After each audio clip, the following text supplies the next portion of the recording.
like to thank everyone for coming out. It's a great turnout. My dad absolutely loves seeing everyone out here. This is great. So appreciative for everyone coming out. I love all the fishing shirts. This is awesome. My dad loved fishing shirts. I only saw him fish once in my entire life. I love fishing shirts. So I appreciate that. My dad loved people too, as you can see here today.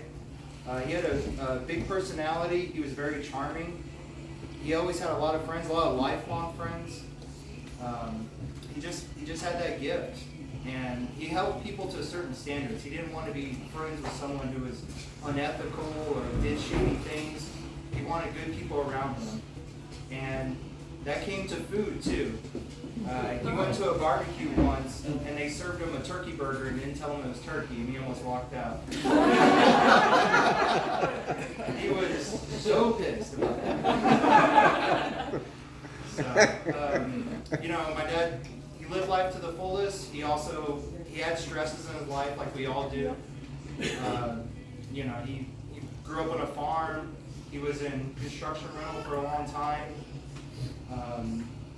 He was a widower at age 42 to my mother. When he met my mom, she was a widow and had 2 young daughters, and he treated them like his own. And he had a stressful life, and that's not even counting Obama. I mean, that was for like 8 really stressful years. My dad was a proud Republican. He let everyone know.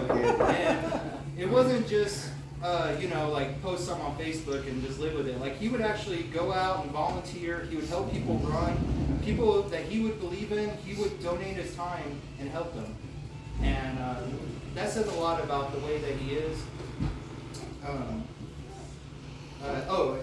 He had a blog that was actually pretty popular. It was about Harris County politics that he would write a few times a week or once a week.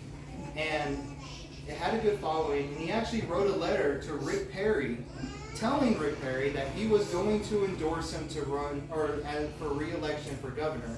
But it was only because, and I quote, Sarah Palin was not eligible to run in Texas. And he sent that to Governor Perry.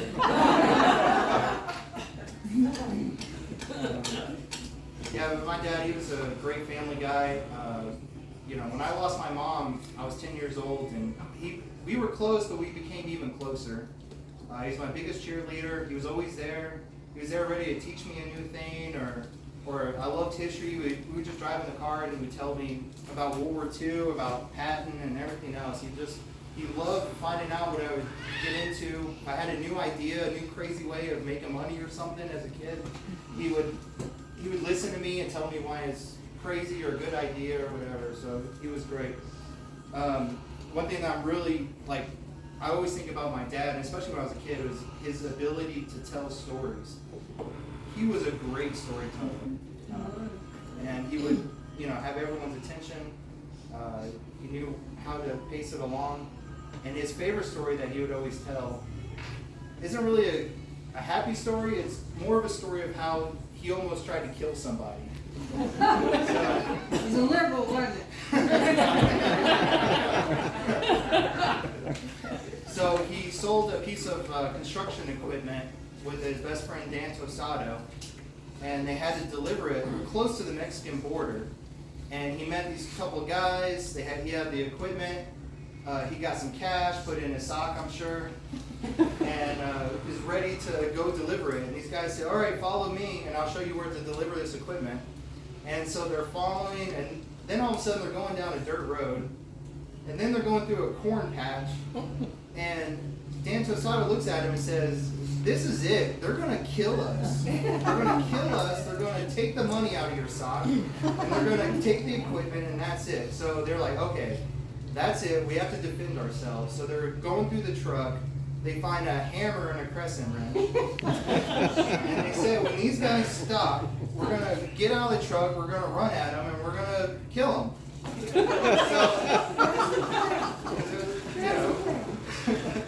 So they're going down, they're following them. They got their hammer in hand, their crescent wrench, and they leave the cornfield, and then they see this huge company with a big parking lot and lights and a construction company. And it's just a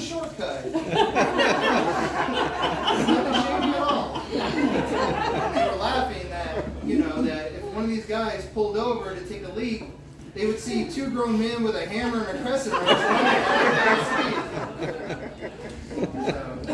at the So whenever my mom passed away, a few years later, he met Ann, and they were married over 20 years.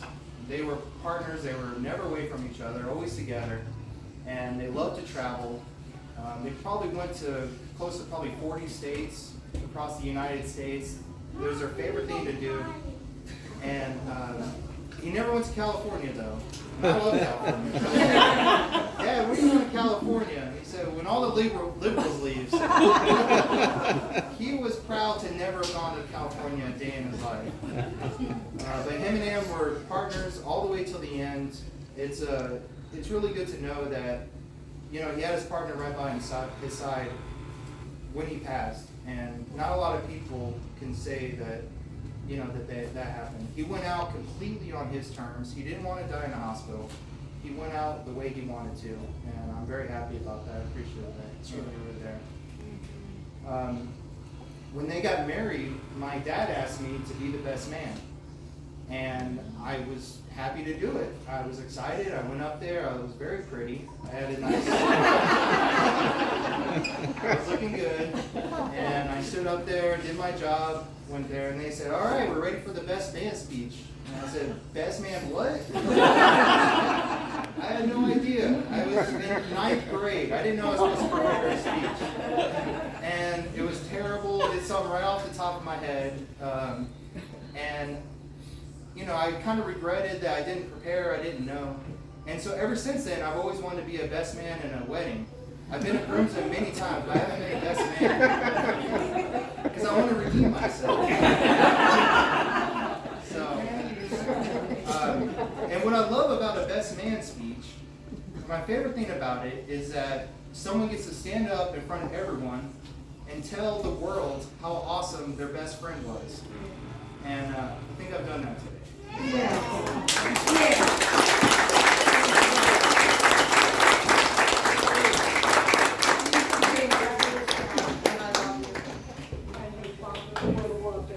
If I could just have your attention for 1 minute more.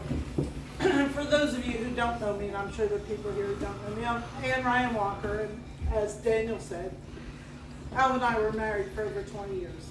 We had the best time. In those 20 years, we only had 4 arguments. 4 arguments. You were only the subject of one. We're both very Irish and both very proud of being Irish. And I will tell you that I think it's very fitting. Alvin and I got married on Samhain, and today is Beltane. And this is a time when the Irish people believe that the veil is very thin. So I know he's here with us now, and he's happy to see all of you laughing, having a good time, remembering a good life. We had an excellent life. So just in your insides, raise a glass with me and say, it was a wonderful life. Alvin, and thank you for making our life better. Thank you. Oh. So proud of this guy.